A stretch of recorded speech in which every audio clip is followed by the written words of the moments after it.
sobre ese punto, licenciada López? ¿Sobre cuál de todos? Sobre este último que hacemos referencia, o sea, la posición de la coordinadora es no aceptar ningún tipo de aborto, ¿no? Ustedes de alguna forma están en una posición contraria, ¿no? Pero en líneas generales, ¿cuál es su punto? Sí, bueno, nosotros estamos a favor de que el país tenga marcos normativos integrales en materia de salud sexual y reproductiva. Sabemos que hay un punto de discusión, un punto central en este proyecto de ley que es tal vez el que genera las mayores polémicas, que tiene que ver con los capítulos vinculados a la despenalización del aborto.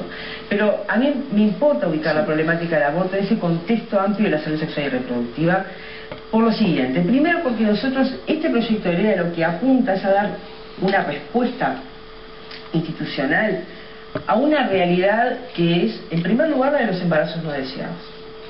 Y cómo desarrollamos estrategias de políticas de salud, de educación, de políticas sociales para prevenir los embarazos no deseados, para promover las maternidades y las paternidades elegidas, responsables, cuidadosas de sus deseos de ser madres, ser padres. ¿Cómo desarrollamos, por lo tanto, políticas nacionales de acceso a la educación, a la información en materia de sexualidad, a través del sistema oficial de educación? ¿Cómo desarrollamos estrategias nacionales de acceso a información y a métodos anticonceptivos seguros en el marco de los servicios de salud, que hoy día no están garantizados para toda la población? Y cómo, en aquellas circunstancias donde las estrategias de prevención no hayan funcionado y esa mujer y esa pareja toman la decisión de que no pueden continuar con ese embarazo, que no tienen las condiciones para continuar con ese embarazo o que no desean ese embarazo, puedan contar con todas las garantías para poder hacerlo dentro de los marcos que establece el proyecto de ley, que son las 12 semanas, que son determinadas características, con todo el respaldo y la seguridad sanitaria que la clandestinidad, por definición, Aldo, no la brinda. Y lo que hace es excluir y colocar a las mujeres, independientemente, te diría, de su situación socioeconómica. Obviamente que las más desposeídas son las más perjudicadas en términos de la inseguridad de la práctica. Pero la clandestinidad de por sí no responde por los efectos, no desarrolla estrategias de prevención, ni de abortos inseguros, ni de embarazos no deseados, y además expone a las mujeres a riesgos de todo tipo, no solamente físicos, también emocionales. Pero es la clandestinidad en muy buena medida que también genera estos riesgos emocionales.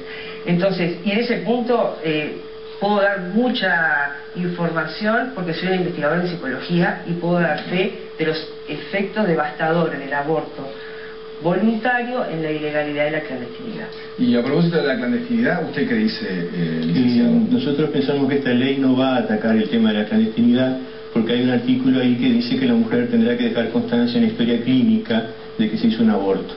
Y pensamos, lógicamente, la gran mayoría de las mujeres no va a querer que conste en la historia clínica que se hizo un aborto. O sea que el aborto clandestino va a continuar. Además, pensamos que el aborto clandestino va a aumentar porque el mensaje que manda la ley, al legalizar el aborto, la gente va a entender, bueno, si es legal, está bien, se puede hacer. Entonces va a aumentar también el aborto clandestino, como ha aumentado en otros países del mundo. Se reconoce los abortos clandestinos, está reconocido eso, ¿no?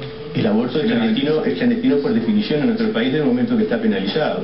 ¿Cuántos son? Eso es otro tema, ¿no? Porque claro, es una realidad que existe, eso está claro. Es una realidad que existe como existen tantas cosas. Entonces, existen los copamientos, existen los robos, la inseguridad, la gente tiene las rejas, pero no por eso vamos a legalizar ni el copamiento ni el robo. Licenciada, veamos con el tema de las cifras, ¿no? que decía el licenciado justamente, porque se estima que para mí son 33.000 abortos por año, ¿no? Entre 12.000 y 16.000 para la mesa coordinadora. La pregunta para usted, licenciada, ¿no cree que con esta aprobación podría aumentar la cantidad de abortos? O sea, en términos más grotescos, como que habría una canilla libre de... Primero yo quiero decir una cosa, las estimaciones, que es lo que tenemos, porque en la medida que el aborto es ilegal y clandestino no hay estadísticas oficiales, son estimaciones, las podemos hacer más confiables o menos confiables. Si hablamos de 33.000 abortos por año, hablamos de un aborto cada 20 minutos. Si hablamos de 16.000 abortos por año, hablamos de un aborto cada 40 minutos. Quiero poner esto en reloj, el reloj minuto a minuto. Es decir, es una realidad no menor. Punto número uno. Punto número dos. El aborto no es un delito cualquiera en nuestra sociedad. está tipificado como un delito por el Código Penal, pero la propia práctica extendida que se realiza en el país, entre otras razones, porque tampoco hay estrategias para la prevención ni información, esto genera que el aborto se realice en las condiciones que ya mencionamos, pero que a ver, ¿cómo poder decirlo?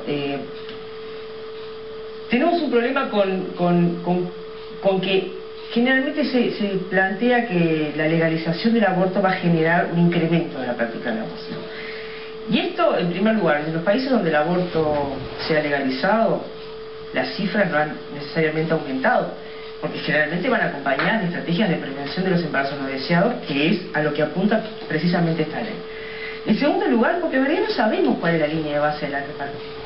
Hablamos de estimaciones, pero no sabemos exactamente cuántos abortos se producen. Por lo tanto, lo podemos saber una vez que tengamos una ley que lo legalice en determinadas circunstancias, si esa línea es mayor o es menor, porque estamos trabajando con estimaciones más confiables o menos confiables. Y lo que quería decir con respecto al delito es que, haciendo referencia a lo que decía el colega acá, es que el delito de aborto no puede ser comparado con otros delitos que están consensuados en nuestra sociedad como un delito. En la sociedad uruguaya, el aborto, desde el punto de vista social, no hay un consenso social de que es un delito. Sí está tipificado como un delito en el derecho penal, pero seguramente, si yo pregunto aquí en el estudio, si consideran que sus amigas, sus vecinas, sus hermanas, sus amigas, sus abuelas son asesinas, porque cometieron un delito de asesinato, y que deberían, por lo tanto, ir a la cárcel, estoy segura que la gran mayoría de los uruguayos y de las uruguayas aceptarían de que esto no puede ser considerado ni tipificado un delito que debe ser condenado penalmente y procesado con prisión. Esta es la diferencia con otro tipo de delitos que establece el Código Penal. Ajá, licenciado, su tiempo, si quiere responder, yo también tengo para plantear algo más. Bueno, el problema grande para mí es justamente ese, ¿no? Si la decisión acerca de si estamos quitando o no la vida a un ser humano va a pasar por lo que diga la gente. Es decir, acá estamos hablando de una realidad, no de una opinión. Estamos hablando de que la ciencia dice que desde la concepción tenemos un nuevo individuo de la especie humana, con su carga cromosómica propia, con sus características individuales, muchas de ellas ya prefijadas, su sexo. Entonces, acá no es cuestión de si la gente dice o no dice, acá es la cuestión de cuál es la realidad de las cosas. Si yo quito la vida a un ser humano, eso es homicidio. Más allá de que a fulano le parezca que sí o a este otro le parezca que no. Además, yo quiero mostrar acá una gráfica que es lo que pasa en España. Y son abortos legales, o sea, el punto de partida está claro porque la cantidad de abortos legales que se hizo acá al comienzo, que es 1985, allá andamos por los 17.000 más o menos, y acá en 2003 79.788 abortos legales, en un espacio de unos 20 años más o menos. O sea, evidentemente que el aborto aumenta cuando se legaliza. Acá tenemos el caso de Gales, Gran Bretaña, fíjense de dónde arrancamos, con abortos legales siempre, donde terminamos ahora. Estamos empezando de 23.000 y pico y terminamos en 200.000. El Estados Unidos no lo trajimos, pero también es evidente además porque la ley tiene una función docente también, de creación de criterios, de opinión pública. Ya les digo, para la gente lo que es legal está bien, se puede hacer. Entonces, ¿cómo vamos a decir que el aborto no va a aumentar cuando lo hayamos legalizado?